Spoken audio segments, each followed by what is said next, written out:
오랜만에 친구를 만나 술을 마시며 이야기를 나누다 친구가 정말 소름 끼치는 경험을 했다며 저에게 들려준 이야기입니다. 이 이야기는 실화입니다.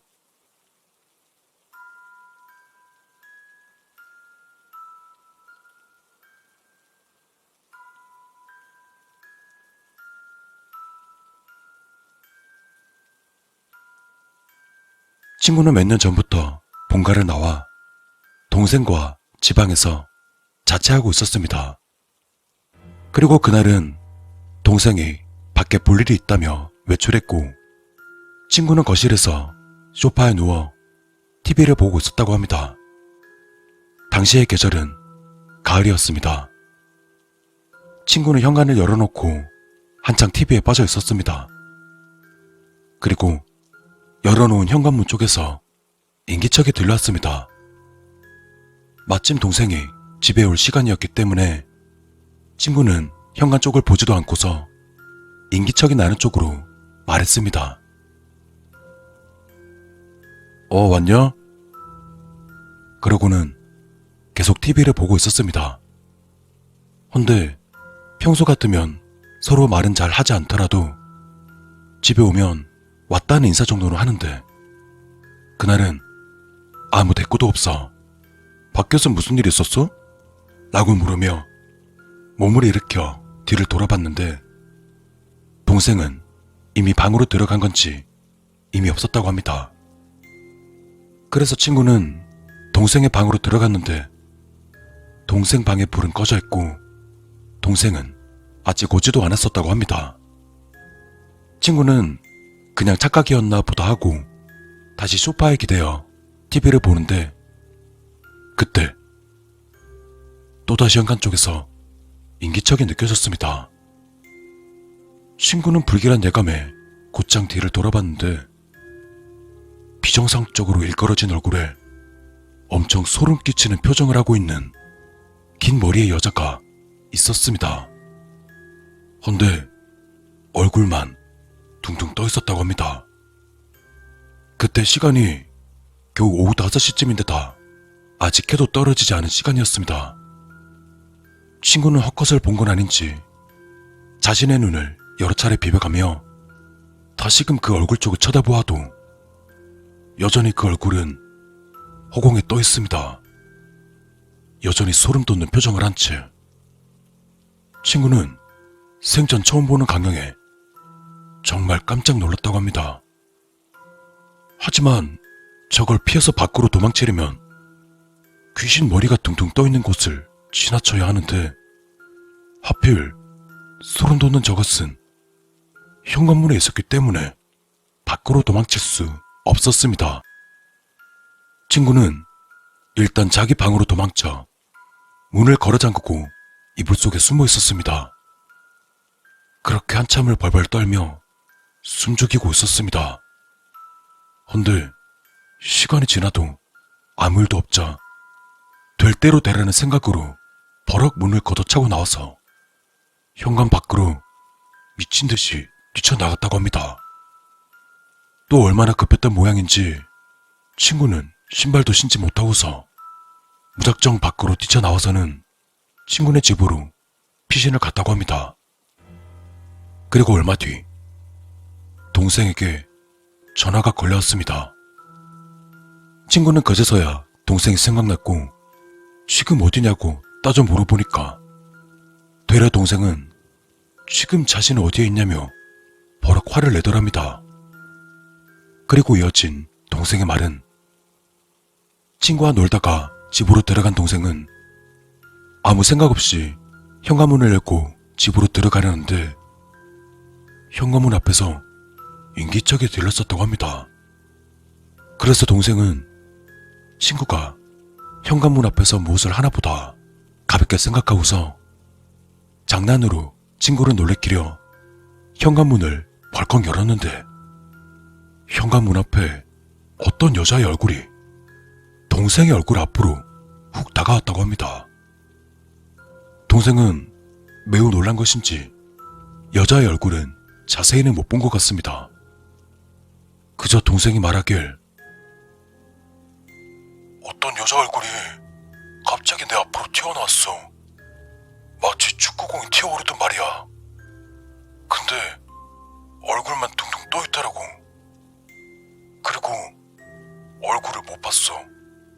아니, 보긴 봤는데 너무 무서워서 그냥 눈 꼭 감고 뒤돌아서 도망쳤어. 친구는 곧장 동생이 있는 곳으로 갔습니다. 하지만 그 두 사람은 다시 집으로 가지 못하고 근처에 있는 고모네 집으로 갔다고 합니다.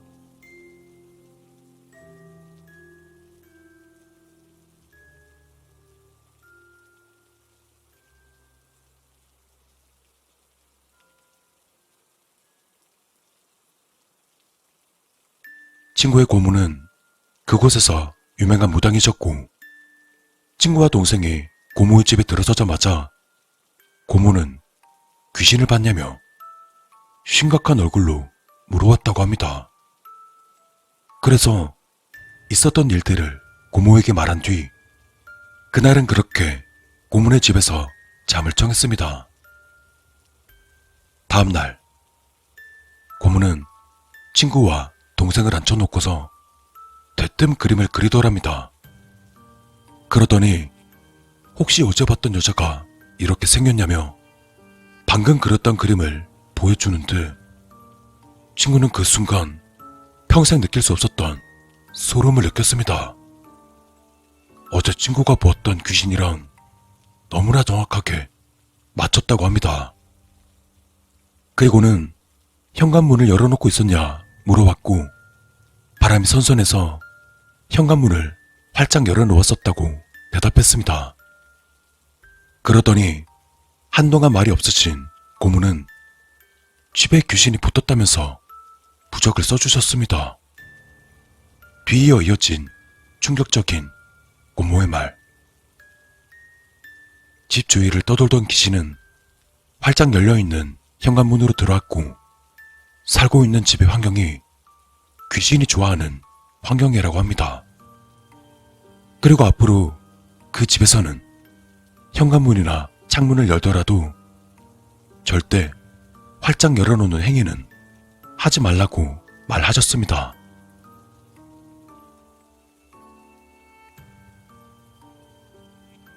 친구는 동생과 집으로 돌아가 고모가 써주셨던 부적을 붙였습니다. 하지만 더 이상 그 집에서 사는 건 무리였나 봅니다. 친구와 동생은 한동안 고모네 집에서 살며 이사할 곳을 알아보았습니다. 그리고 그 일이 있고부터 한 달 뒤 드디어 이사를 하게 되었습니다. 이사를 가게 될 곳은 살던 곳과 같은 동네였다고 합니다. 또 아직 한창 젊은 때라 그런지 이사업체를 부르지도 않고서 친구와 친구 동생이 이렇게 남자 둘이서 손수 짐들을 옮겼다고 덧붙였습니다. 친구는 이사까지 했는데 귀신이 따라오거나 하진 않겠지? 생각하며 평소와 같이 지냈다고 합니다.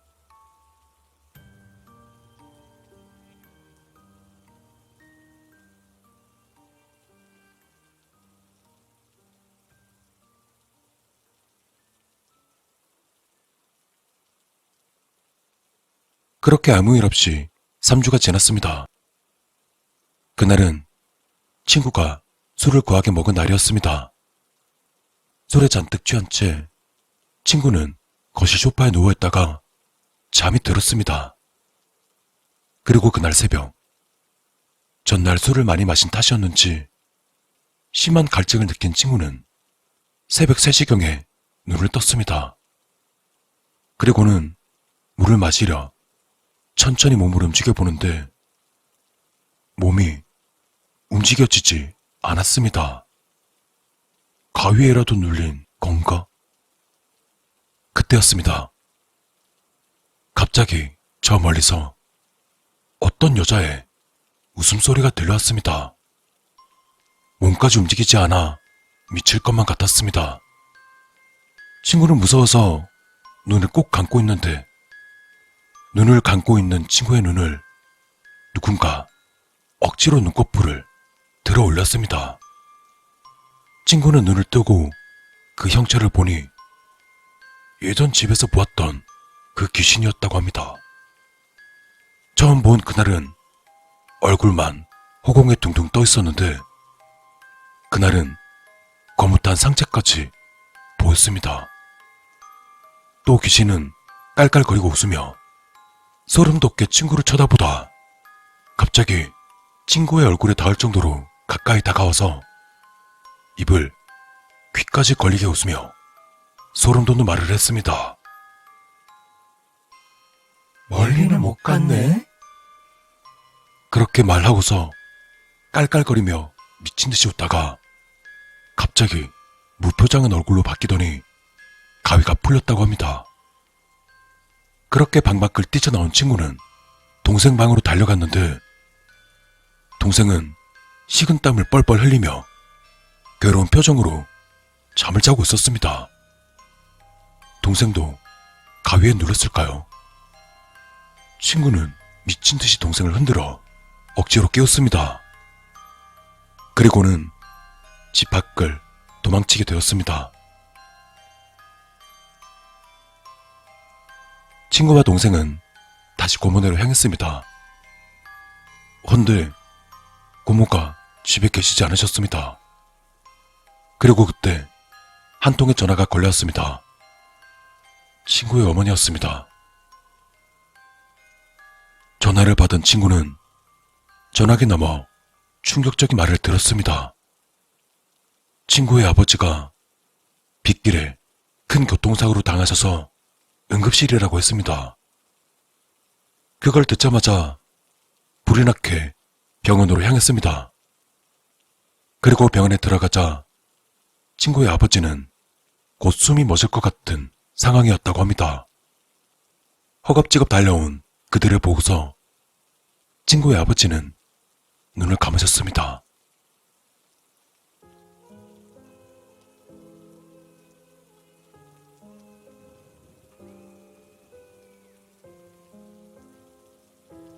몇 년이 흐른 지금 돌이켜 생각해보니 그때 나왔던 귀신은 저희를 겁주려 했던 것이 아니라 친구 아버지의 마지막 모습을 볼 수 있게 해주었습니다. 또 신기하게 그 일이 있었던 뒤로 그 소름 돋는 귀신은 더 이상 나타나지 않았습니다. 그때 보았던 귀신의 정체는 도대체 무엇이었을까요?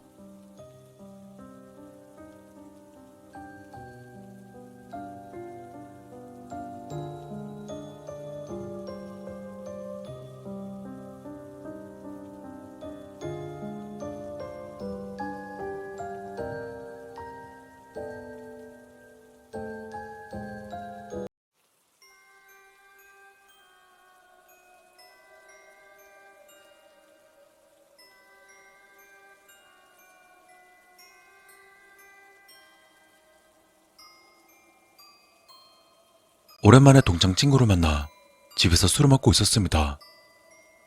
그리고 당시는 여름이었고 많은 사람들이 시청하는 예능 프로에는 남양 특집의 방송이 나오고 있었습니다. TV를 보던 저희는 자연스럽게 공포 쪽으로 이야기가 흘러갔습니다. 그때 TV에서는 악몽에 대한 이야기가 흘러나오고 있었습니다. 전 그 장면을 보고는 친구에게 물었습니다. 야, 너는 가인 눌러본 적 있어? 나는 몇 번 눌러봤는데 뭐 별거 없더라. 얘기를 들은 친구는 씁쓸한 미소를 지으며 저에게 되물었습니다. 가위? 물론 있지. 근데 너 사람 죽는 거 본 적 있어? 어? 아니? 그렇게 말한 친구는 소주를 한 잔 들이키더니 이야기를 꺼냈습니다.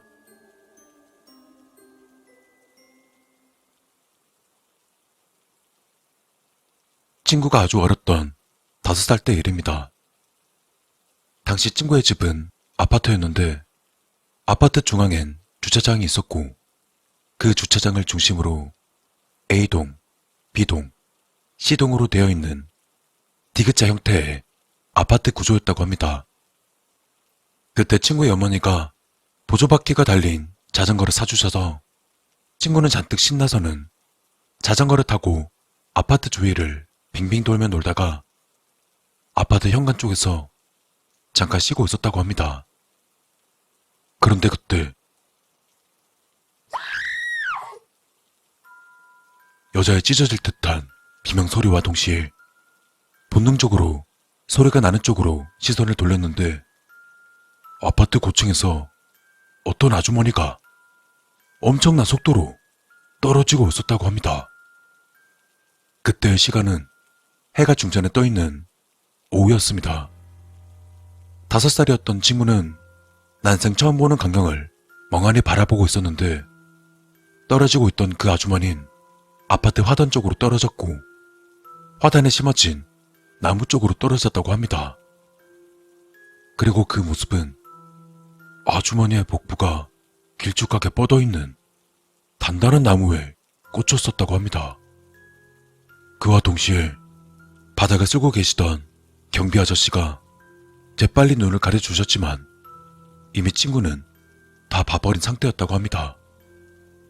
그리고 여기서 더 충격적인 건 나무 쪽에 떨어진 아주머니는 곧바로 죽지도 못하고 숨이 넘어가기 전까지 처절하게 울부짖던 소리를 경비 아저씨가 눈을 가려준 상태에서 생생하게 들었다고 합니다. 너무 아프다고 난생 처음 들어보는 괴성을 지르던 그 아주머니. 그러다 아주머니의 괴성은 1분이 채 지나지 않아서 멈추었다고 합니다. 아주머니는 어째서 비극적인 선택을 하셨는지 살면서 느껴볼 수 없었던 끔찍한 고통을 느끼며 천천히 숨을 거두셨다고 합니다. 5살이었던 친구는 그런 걸 이해할 만큼 나이가 많지 않았고 죽음이라는 개념도 없었던 때라 그저 조금 놀랐을 뿐이었다고 합니다. 경비 아저씨는 친구의 부모님을 알고 계셨기 때문에 구급대에 신고한 뒤 친구 어머니에게 연락을 했고 친구 어머니는 곧바로 달려와서 친구의 상태를 살피며 괜찮냐고 물었는데 친구는 덤덤하게 아무렇지 않은 척 해보이면서 친구의 어머니는 안도했다고 합니다.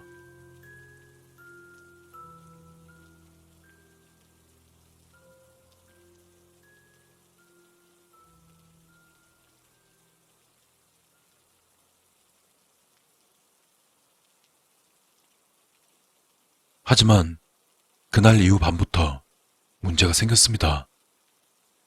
친구는 어렸을 때부터 혼자서 잠을 잤습니다. 또 저녁 10시가 되어 침대에 누웠으면 어머니가 가볍게 이마에 입을 맞춰주시고는 방문을 닫고 나가셨습니다. 그리고 그날입니다. 그날 밤 저녁 10시 친구의 어머니는 여느 때와 다를 것 없이 이마에 뽀뽀를 해주신 뒤 방문을 닫고 나가셨습니다. 그런데 방문이 닫히는 순간 방문 뒤에 어떤 여자가 양쪽 어깨를 한껏 웅크린 채 숨어 있었다고 합니다. 난생 처음 보는 그 여자를 보고는 그때는 알지 못했지만 가위라는 것을 처음 눌렀다고 합니다. 잔뜩 어깨를 움츠리고 있던 그 여자는 방문이 닫히자마자 바닥으로 납작하게 엎드렸는데 그 모습은 마치 투신 자살하셨던 그 아주머니 같았다고 말했습니다. 친구는 너무 겁이 나서 소리내어 울고 싶었지만 소리내어서 우려보려고 할수록 그 여자는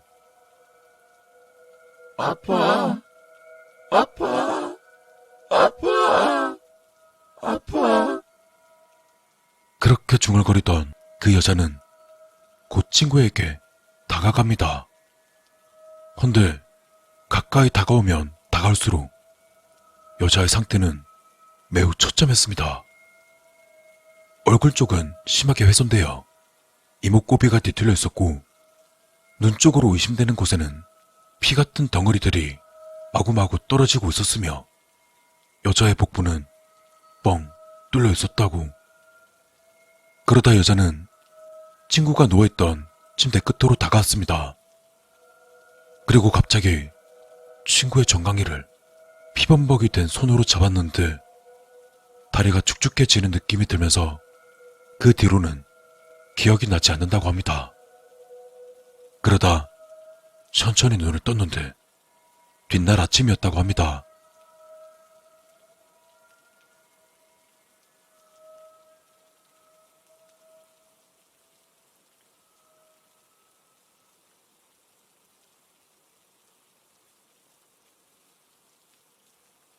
친구는 어머니에게 달려가 어젯밤에 있었던 일을 울면서 털어놓았습니다. 엄마, 그 아줌마가 나 찾아왔어. 계속 아프대. 그리고 엄마랑 같이 자면 안 되냐고 말했지만 앞으로도 혼자 자지 못하게 될까봐 그저 친구를 안심시켜 주기만 하셨습니다. 그리고 어머니는 그날 밤 역시 방문을 닫고 나가셨는데 마치 어제로 돌아간 것처럼 그 여자가 어깨를 한껏 웅크린 채 숨어있다가 문이 닫히자마자 바닥으로 납작하게 엎드렸다고 합니다. 친구는 그 모습을 보자마자 소리쳤습니다. 헌데 바닥으로 엎드린 그 기괴한 여자는 친구의 고함 소리 때문인지 엄청나게 빠른 속도로 침대 밑으로 기어 들어갔다고 합니다. 친구의 비명을 들은 어머니는 방문을 열고 들어오셔서 오늘은 함께 잠을 자자면서 친구를 안아주며 달래주었다고 합니다. 잔뜩 놀란 친구는 엄마의 품 안에서 토닥임을 받으며 잠에 들 수 있었습니다. 5분, 10분. 친구의 어머니는 친구의 등을 두드려 주었습니다. 토닥, 토닥. 친구는 잠에 들었습니다. 토닥, 토닥, 토닥, 토닥, 톡, 톡, 툭, 툭. 등을 두드려주던 엄마의 손은 점점 등을 때리면서 긁는 듯한 느낌으로 바뀌어갑니다. 점점 더 빠르게, 점점 더 아프게, 점점 더 빠르게, 점점 더 아프게. 친구는 아파서 고개를 들어 엄마를 올려다봤는데 아프지? 너도 아프지?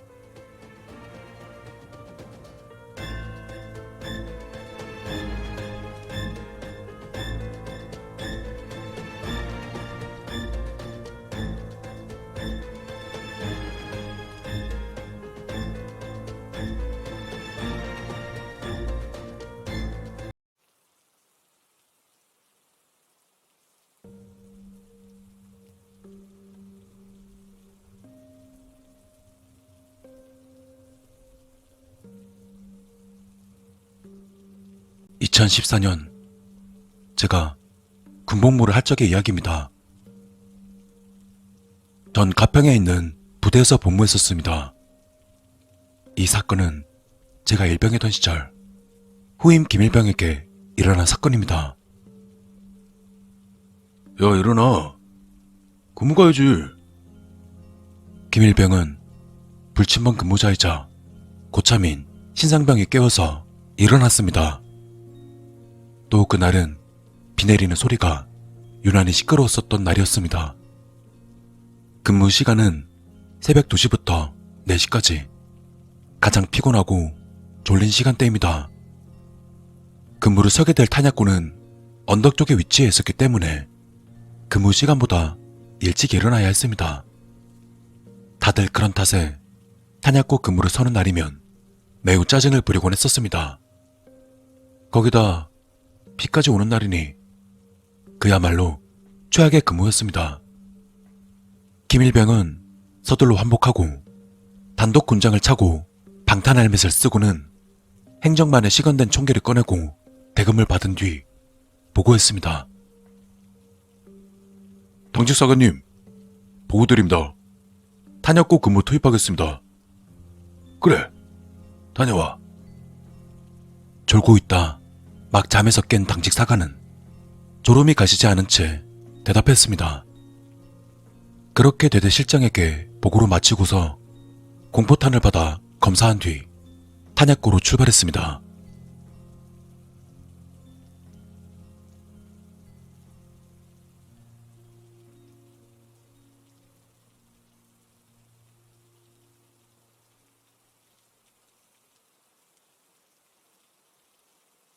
비 오는 날이면 우비를 써야 하는데 김일병은 계급에서 밀리다 보니 찢어진 우비를 보급받았습니다.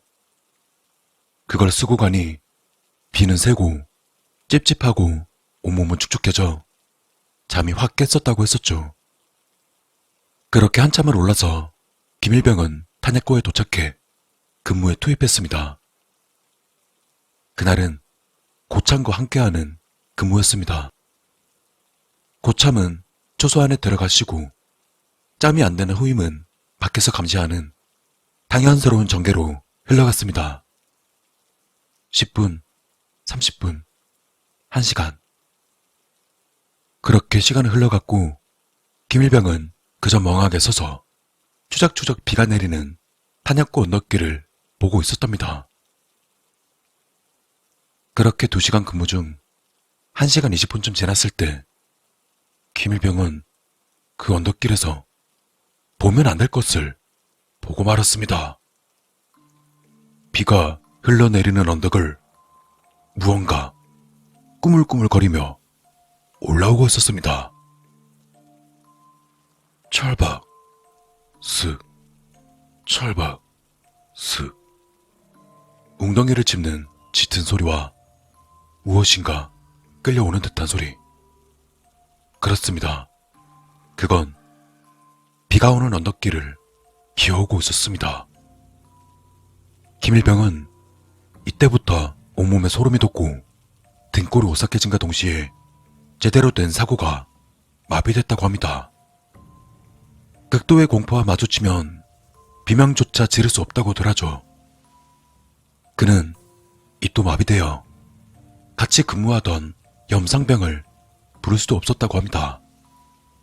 숨 넘어갈 것 같은 목소리로 졸고 있는지 자고 있는지 초소 안에 누워있을 염산병을 불렀지만 들리지 않는 듯 했습니다.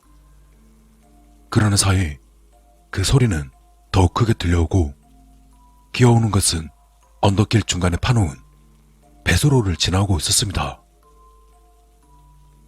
철박, 슥, 철박, 슥. 쉽게 들리는 물을 짚는 소리와 더불어 그것의 형체가 가까워지면서 서서히 보이기 시작했습니다. 낡은 군복을 입고 있는 군인이었습니다. 허리 아랫부분은 절단된 건지 없었고 찢어진 상의 옷까지만 끌려오고 있었습니다. 비 오는 날 검은 형체가 기이한 소리를 내며 기어오는 것만으로도 졸도할 지경인데 김일병을 더 미치게 만든 건 그것의 얼굴이었습니다.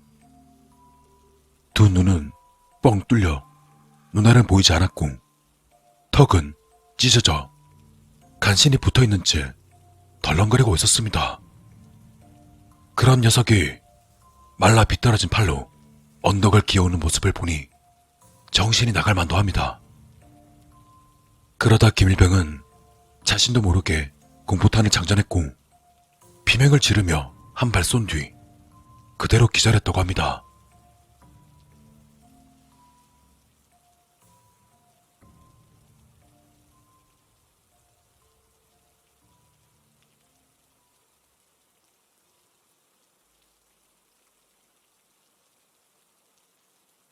총소리를 듣고서야 잠에서 깬 염상병의 긴급보고로 거품을 물고 실신한 김일병이 대대 팀장 및 5분 대기조에게 들것에 들려서 내려왔습니다.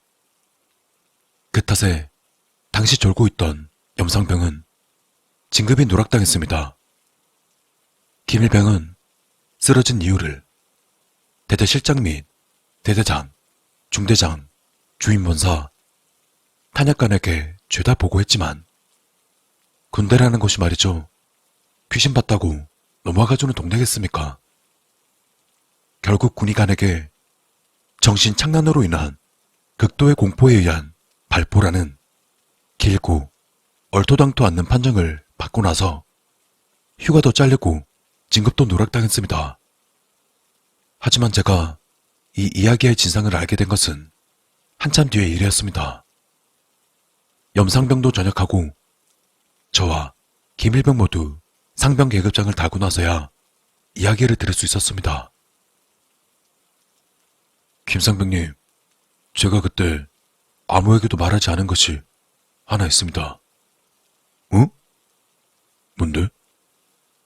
그는 공포탄을 쏘았던 이유가 따로 있었습니다. 검은 형체가 기어오던 것은 질척한 소리가 가까워질수록 목소리가 들리더랍니다. 처음에 그 형체는 줘, 놔줘 라고 희미하게 들렸었는데 얼굴이 보일 정도로 가까이 오니 무슨 말을 하는 건지 알아들을 수 있었다고 합니다. 그건 말입니다. 저에게 총을 내게 쏘아줘 라고 말했습니다. 뭐? 그러니까 그 낡은 군복을 입고 기어오는 게 낮은 목소리로 총을 내게 쏴줘 라고 하더란 말입니다. 아마 그때 김일병이 본 건 6.25 전쟁 당시 폭격으로 하반신을 잃고 숨을 거둔 군인의 혼령이었을 듯합니다. 이유를 알고 나니까 마음이 착잡해졌습니다. 수십 년이 훌쩍 넘은 지금까지 그 아픈 몸을 이끌고 기어다니며 자신을 고통에서 해방시켜줄 누군가를 찾아다니는 군인의 혼령이라. 군복무하는 도중 전쟁의 참혹함을 다시금 뼈에 새겼던 순간이었습니다.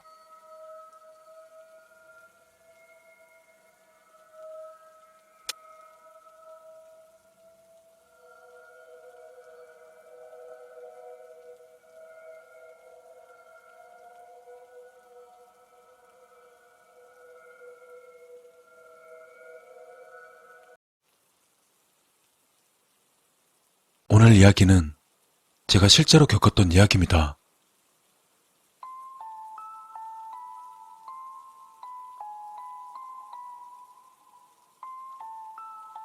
저희 회사는 서울 서초동에 있습니다.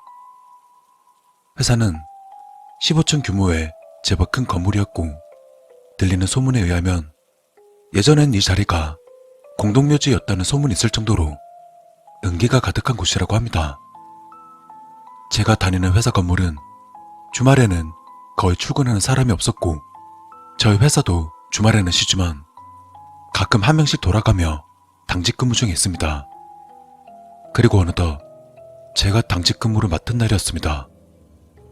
전 회사로 출근해서 빈 사무실에 앉아 멍하니 인터넷 서핑을 하다 저녁 6시쯤 배가 아파서 화장실 갈 때 들고 다니는 작은 핸드백을 들고서 화장실로 향했습니다.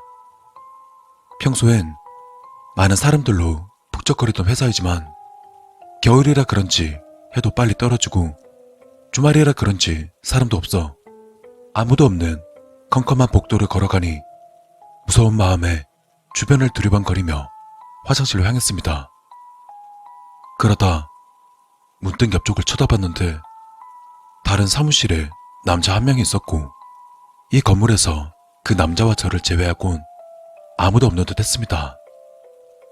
전 서둘러 화장실에 들어가 세 칸의 화장실이 모두 비어있는 걸 확인하고서 가운데 칸으로 들어가 핸드백은 화장실 문고리에 걸어두고 볼일을 보면서 확인하지 못했던 문자를 확인하고 있었습니다. 근데 그 순간이었습니다. 어디선가 찬바람이 부는 듯한 것이 느껴졌습니다. 그러다 갑자기 화장실 칸막이 아래에서 하얀 손이 쑥 하고 들어왔습니다. 분명 아무도 없는 걸 확인했고 누군가 들어오는 소리도 전혀 듣지 못한 데다 화장실 입구문을 닫고 들어왔기 때문에 누군가 들어온다면 모를 리가 없을 텐데 말입니다. 갑자기 훅 들어온 여자의 손에 전 깜짝 놀라 비명을 질렀습니다. 그런데 그 손을 보니 하얀 여자의 그 손은 무언가를 찾는 듯 바닥을 더듬거리며 훑어대는 것 같았습니다. 전 무섭고 당황스러웠지만 혹시나 역한에 사람이 없었던 것으로 착각했나 생각했습니다. 그런데 뭔가 좀 이상했습니다. 하얀 그 손은 점점 더 깊숙이 들어오는 데다 한겨울에 옷을 입지 않은 맨팔이었고 제일 이상한 건 팔의 각도였습니다. 화장실 아래칸으로 손을 집어넣으려면 꿇어 앉아서 문 아래쪽으로 손을 넣어 팔의 각도가 꺾이고 팔꿈치 쪽이 들려지는 것이 당연할 텐데 그 손은 마치 누워서 손을 집어넣은 것처럼 팔꿈치가 아래쪽으로 향해 있었고 설령 누워서 팔을 넣었다고 해도 움직이기 불가능해 보이는 방향으로 팔을 양옆뿐만 아니라 위아래로 마구 휘젓고 있었습니다. 이건 사람의 팔이 아니라는 생각이 들었고 저는 패닉 상태에 빠져 건물이 떠나가라 비명을 지르며 발을 들어올려 화장실 벽에 붙이고 있었는데 그 순간 하얀 손 하나가 더 들어왔습니다. 그 손을 보니 손의 모양은 옆의 손과 비슷했지만 손의 방향이 왼손 오른손이 아닌 모두 한 방향인 오른손이었습니다. 두 손은 화장실 바닥 이곳저곳을 휘젓고 다녔습니다. 그중 먼저 들어온 팔은 어깨선까지 들이밀어 반대편의 쓰레기통까지 닿으려 하고 있었습니다. 그리고 다른 팔은 먼저 들어온 팔의 반대방향으로 바닥을 더듬거렸습니다. 공포가 온몸을 덮쳐 기절 직전까지 갔습니다. 하지만 그나마 다행인 건 그 팔들이 바닥만 훑고 있어서 저를 만지거나 하지는 않았습니다. 전 그 팔이 제 다리에 닿지 않으려 변기에 앉은 채 다리를 들어 화장실 벽으로 기대었습니다. 그리고 그때 화장실 옆쪽에 사무실에 있던 남자가 제 비명 소리를 들었는지 제가 있는 곳으로 빠르게 달려와서 무슨 일이냐고 소리쳤습니다. 그렇게 그 남자가 제가 있던 여자 화장실로 들어오자 바닥을 훑고 있던 손들은 어느샌가 사라져 있었고 문에 걸어놓은 핸드백이 흔들려서 시선을 위로 올려다보자 바닥에 있던 손이 제 핸드백 끈을 살짝 들어 바닥으로 떨어뜨리고는 그대로 사라져 버렸습니다. 전 급하게 뛰어들어온 남자에게 밖에서 아무것도 못 봤냐고 물었지만 남자는 아무것도 못 봤다고 했고 저는 반칠신 상태로 나와서 그대로 병원으로 갔습니다.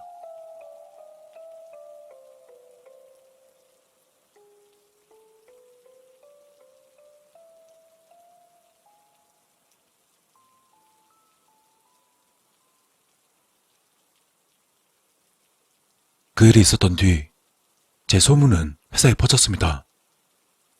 그로 인해서 한동안 회사가 시끌시끌해졌습니다.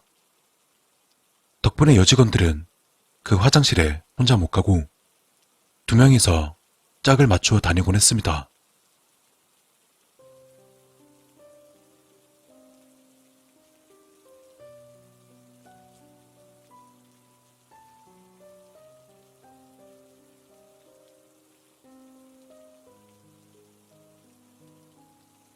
벌써 그 일을 겪은 지 1년이 더 지났지만 아직도 그 화장실에 들어가지도 못하고 위층 화장실을 쓰면서 화장실 안에서 땅에 발을 붙이고 볼일도 못 봅니다.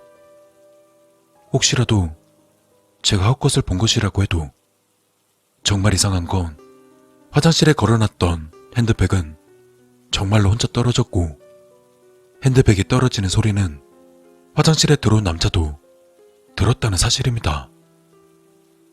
도대체 그 팔들의 정체는 뭐였을까요?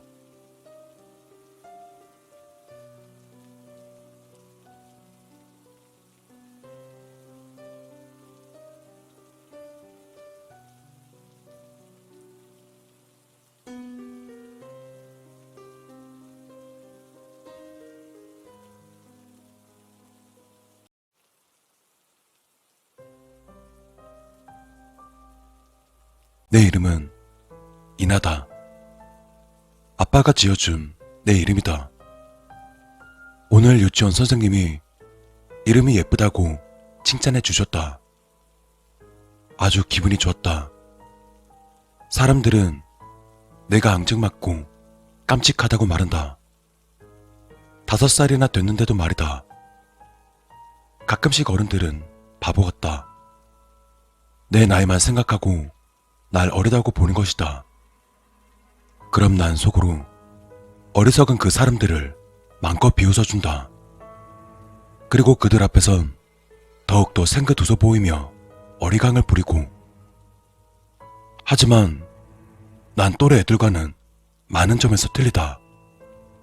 난 결코 일기장에 나의 진짜 감정을 적지 않는다는 것이다. 선생님이 일기를 적어오라고 할 때면 애들은 틀림없이 엄마 아빠가 새 옷을 사준 이야기, 어제 엄마한테 혼났던 이야기, 아빠 엄마가 싸웠던 이야기 등 이제 배우기 시작한 엉망인 글로 일기장을 메울 게 뻔했지만 난 달랐다. 결코 나의 진짜 감정을 일기장에 적지 않는다. 그래서 난 일기장이 2개가 있다. 하나는 진짜 내 생각을 적는 일기장. 또 하나는 선생님한테 내는 알리바이 일기장. 나 같은 꼬마가 알리바이가 필요하냐고 묻는다면 난 그 사람의 어리석음을 한껏 비웃어 주겠다. 꼬마일수록 알리바이가 필요하다. 특히 나처럼 2 얼굴을 가진 아이들은.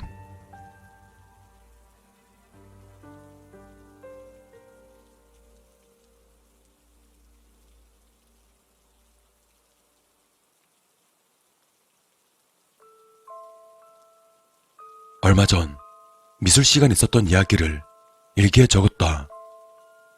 꽃밭으로 날아다니는 나비를 그렸다. 선생님은 나의 그림 솜씨를 칭찬해 주셨다. 기분이 좋았다. 근데 저쪽에서 나영이가 나를 자꾸 째려보았다. 자기 그림은 칭찬해 주지 않아서 질투하는 거겠지. 난 상관하지 않고 그림을 마저 그렸다.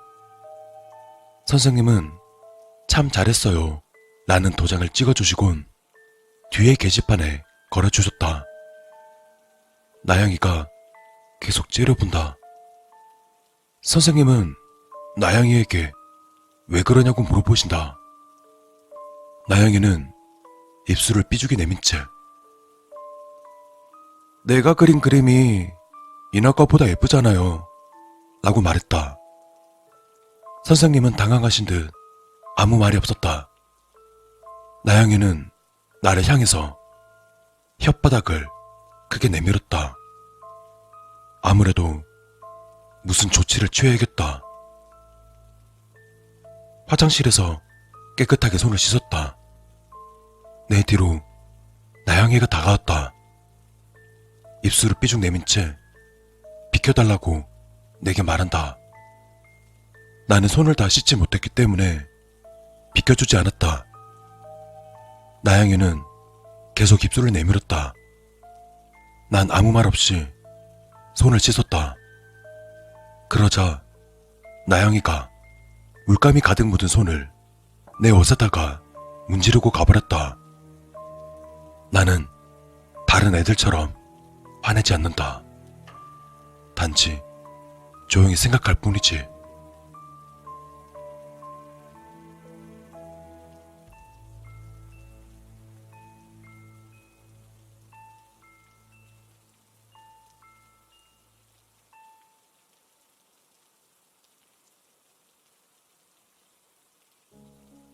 손을 다 씻고 교실로 들어왔다. 벌써 급식이 시작되었다. 난 생글거리는 표정으로 나영이를 찾아갔다. 나영아, 우리 밥 같이 먹자. 나영이는 입술을 계속 삐죽거리며 내 말을 무시했다. 난 전혀 개의치 않고 말을 이었다. 나영이가 그린 그림이 내 것보다 더 잘 그렸어. 진짜야. 그러자 나영이는 눈을 크게 뜨고 물어보았다. 정말이냐고. 나는 고개를 끄덕이며 말했다. 정말이야. 우리 엄마가 그러는데 어른들은 그림을 잘 볼 줄 모른대. 선생님도 원래는 네 그림이 더 예쁜데 내가 반장이어서 그러나 봐. 그 말에 나영이는 활짝 웃었다. 멍청한 계집애였다. 난 속으로 나영이를 비웃었다. 우린 같이 밥을 먹었다. 그러다 나영이의 옷에다가 반찬을 떨어뜨렸다. 물론 일부러. 나영이는 자신의 옷에 반찬이 떨어지자 울상을 지었다. 난 미안한 듯한 표정을 지으며 나영아 미안. 어떡하지? 맞다. 화장실에 휴지 있던데. 나영이는 울상을 지으면서도 화장실 가기가 귀찮은 눈치였다. 나는 더욱더 미안한 표정을 지으면서 말했다. 나영아, 화장실에 가야 할 것 같다니까. 그러자 그 바보는 그제야 화장실로 향했다. 난 주위를 둘러봤다.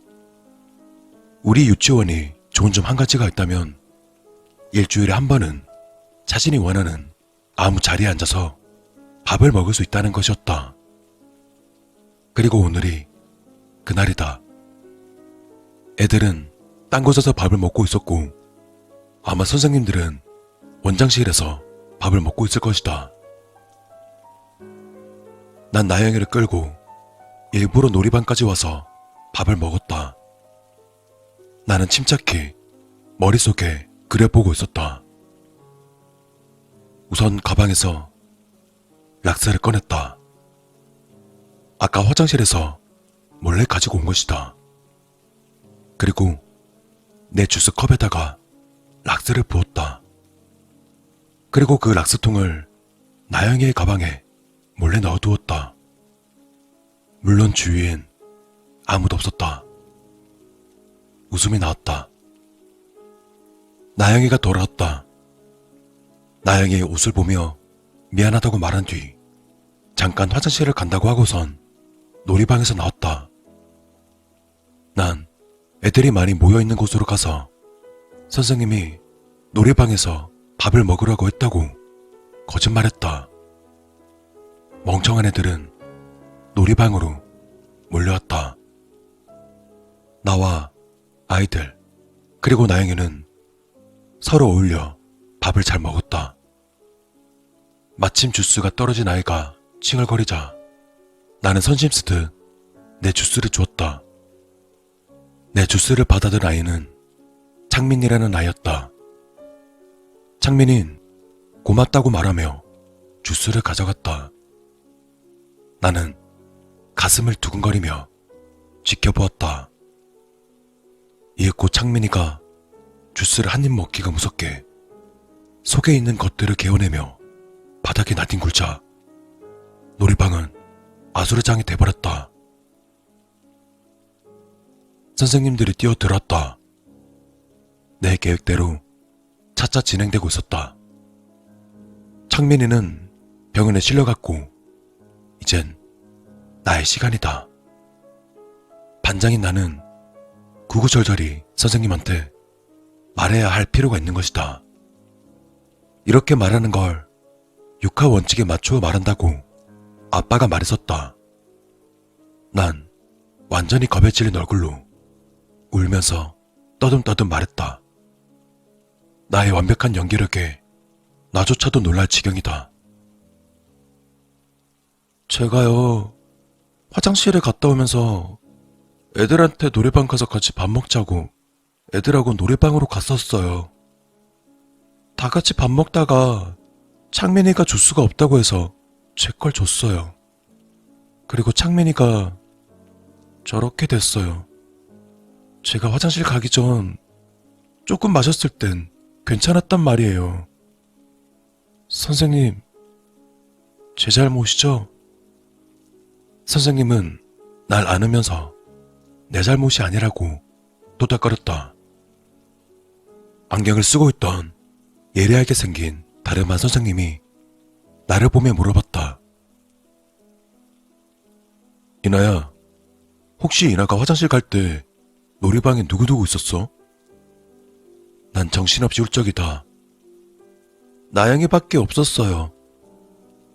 나는 아무것도 모르는 듯한 표정을 지으며 선생님의 품에 안겨 울먹였고, 선생님은 날 토닥거리며 안경 낀 선생님과 서로 마주보았다.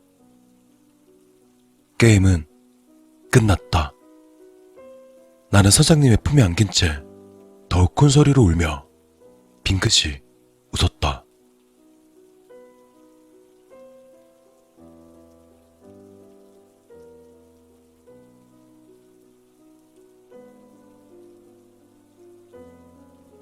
선생님들은 우릴 마당으로 내보내서 놀도록 하게 했다. 물론 아이들의 가방 검사를 하기 위해서겠지. 조금 있다 경찰 몇 명이 놀이방으로 들어가는 게 보였다. 이윽고 나영이의 엄마가 불려 들어갔다. 나영이는 울면서 엄마와 경찰 아저씨들에게 끌려나갔다. 그리고 그 다음 날부터 나영이는 유치원에 나오지 않게 되었다. 속이 다 시원했다. 그 다음 날엔 창민이 엄마와 우리 엄마가 원장실에 들어갔다. 웃음이 나왔다. 엄마가 나한테 각별히 신경을 써줬다. 하지만 그걸로 끝나면 너무나 시시했다. 나영이가 유치원에서 사라진 지 며칠이 지나 나는 수업 시간에 선생님에게 큰 소리로 물어봤다. 나영인 어디 갔냐고. 선생님은 무척 당황해하는 눈치더니 나영이는 먼 곳으로 이사를 갔다며 더 이상 우리 유치원으로 나오지 않는다고 말했다. 난 큰 소리로 말했다. 선생님 거짓말쟁이.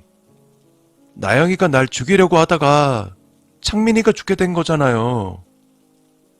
순진한 5살 밖의 아이들이 나를 쳐다보았다. 그래, 이 바보들아. 너희들은 그냥 내가 한 말을 믿기만 하면 돼. 나영이는 이었고 그 동네에서도 살 수 없게 돼버렸다.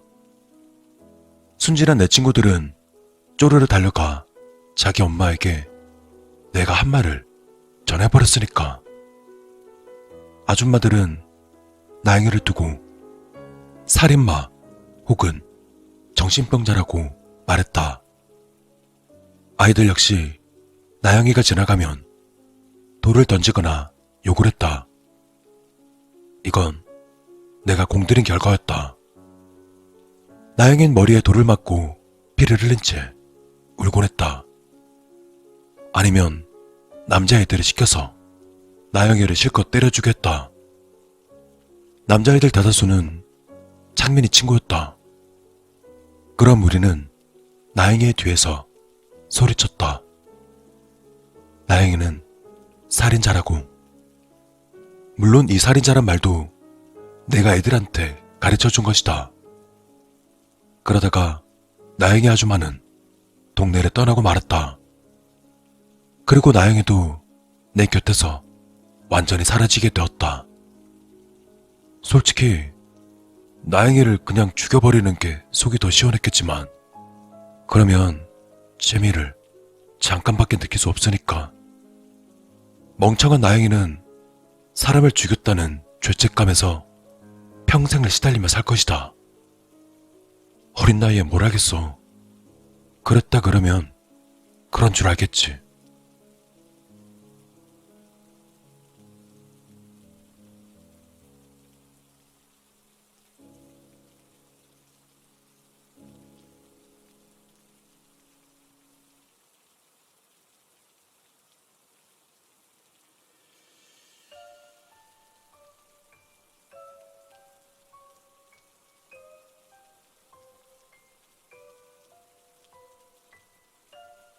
요즘 들어 조금은 피곤하고 무섭다.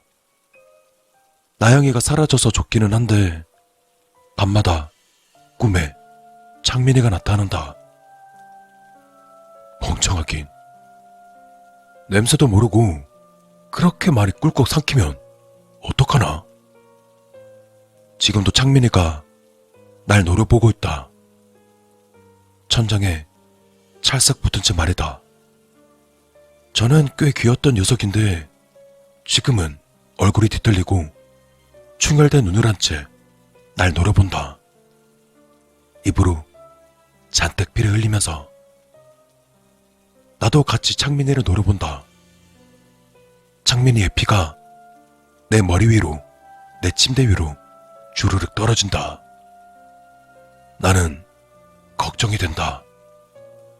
이 피는 어떻게 하지? 조금 있다 엄마 아빠가 외출해서 돌아오면 뭐라고 말하면 될까? 지금 내 옆엔 나보다 1살 어린 내 동생이 새근새근 자고 있다. 그리고 내 방 구석에 엄마가 아끼는 커다란 개 한 마리가 낑낑댄다. 나는 자고 있는 내 동생을 보았다. 그리고 낑낑대는 개를 보고 빙긋 웃었다.